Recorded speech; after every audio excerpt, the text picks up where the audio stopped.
So yun guys, nandito po ako sa Barangay sa Patres, Rosario, Cavite. Ito yung piso wifi na aking kliyente kay Boss Manny Morga at kay Ate Melo Morga. Ayan po yung bendo nila. So yung bendo nila ay hindi naman sira. Somehow, ang sabi kasi sa akin ay hindi daw tumatanggap ng coin. Ito naghulog po ako ngayon ay okay naman, nahuhulugan. Gamit ko po yung internet niya ngayon.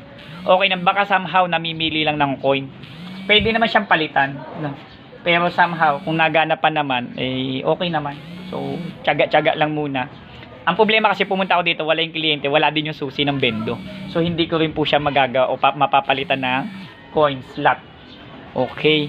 So, anyway, kung ganyan naman po ang mangyayari, ay babalik na lang po kasi wala din naman po susi. Mahirap naman po na mag-ano ako. So, yun po, no, maraming salamat po. So, at least, dumaan po ako. Late na nga lang po dumaan, gawa po na ang dami ko pa dinaanan. Pag Sunday kasi, talaga hanggat maaari ayoko pong gumawa. Lettuce day ko po yan.